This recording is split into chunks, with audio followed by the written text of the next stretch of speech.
మొట్టమొదటిగా 2024 ఎన్నికలను చర్చించుకుందాం. ఒక పరిణామ క్రమంలో ఒక సిస్టమేటిక్గా ఎలా కుట్రలు జరుగుతున్నాయి అన్నటువంటి విషయాన్ని ఆకలింపు చేసుకోవాలి. 24 ఎన్నికల్లో వైఎస్ఆర్ కాంగ్రెస్ పార్టీ ఓటమి పాలైనటువంటి విషయం మీ అందరికీ కూడా తెలిసినటువంటి విషయం.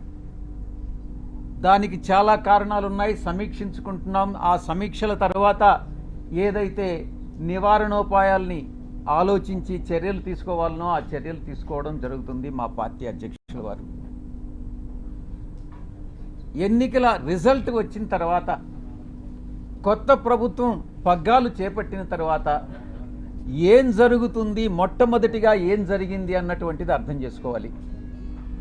రాష్ట్ర వ్యాప్తంగా ఇచ్చాపురం నుంచి అలా కుప్పం వరకు కూడా 175 స్థానాల్లో 11 స్థానాలు మేము సంపాదించుకున్నప్పటికీ, ఓటమి పాలైనప్పటికీ ప్రజల తీర్పుకి కట్టుబడి మేము అధికారాన్ని దిగిపోయాం.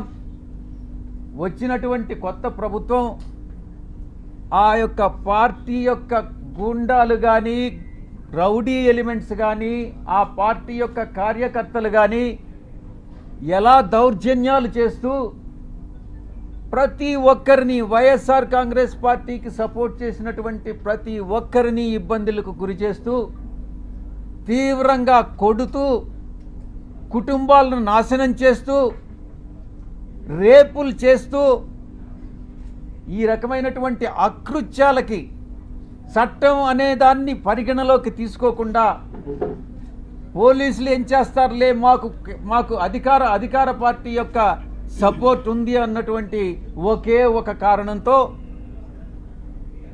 ఆ అకృత్యాలకన్నిటికీ పాల్పడడం జరిగింది. కొన్ని కుటుంబాలు కాసేపు నిశ్శబ్దంగా ఉండండి, ఎవరైతే ఇష్టం లేదో ప్రెస్ కాన్ఫరెన్స్లో వాళ్ళు వెళ్ళిపోవచ్చు. ఇలా కొన్ని ఊర్లలో ఉన్నటువంటి కుటుంబాలు ఊర్లు వేరే ప్రాంతాలకు తరలి వెళ్ళినటువంటి మనం పరిస్థితులు చూసాం. ఇంతటి దారుణమా ఇదా మీరిచ్చేటటువంటి ప్రజాస్వామ్యబద్ధమైనటువంటి పరిపాలన అని నేను ప్రశ్నిస్తా ఉన్నా. ఇప్పుడుండేటటువంటి అధికార పార్టీ ఎన్నికలకు ముందు ఎన్ని రకాలైనటువంటి హామీలు ఇచ్చింది ఒక్కసారి ఆలోచించుకోండి. సూపర్ 4 అనని, సూపర్ 6 అనని, మేము చట్టబద్ధంగా పరిపాలిస్తామనని, మేమేదో చట్ట వ్యతిరేకంగా పరిపాలించామనని, ఏది ఏమైనప్పటికీ ప్రజల తీర్పును శిరసావహించాం. ప్రజలందరూ కూడా గమనిస్తూ ఉన్నారు.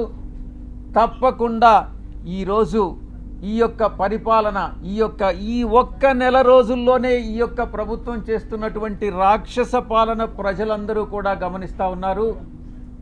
తప్పకుండా ఇది పతనానికి, ఈ యొక్క ప్రభుత్వ పతనానికి నాంది పలుకుతా ఉన్నారు. వాళ్లే నాంది పలుకుతున్నారు అన్నటువంటి విషయంలో సందేహమే లేదు. ఇక రెండవ అంశం, ఎవరైతే నాయకులు ఉన్నారో వైఎస్ఆర్ కాంగ్రెస్ పార్టీ నాయకులు, వాళ్ళందరి మీద బురద చల్లడం.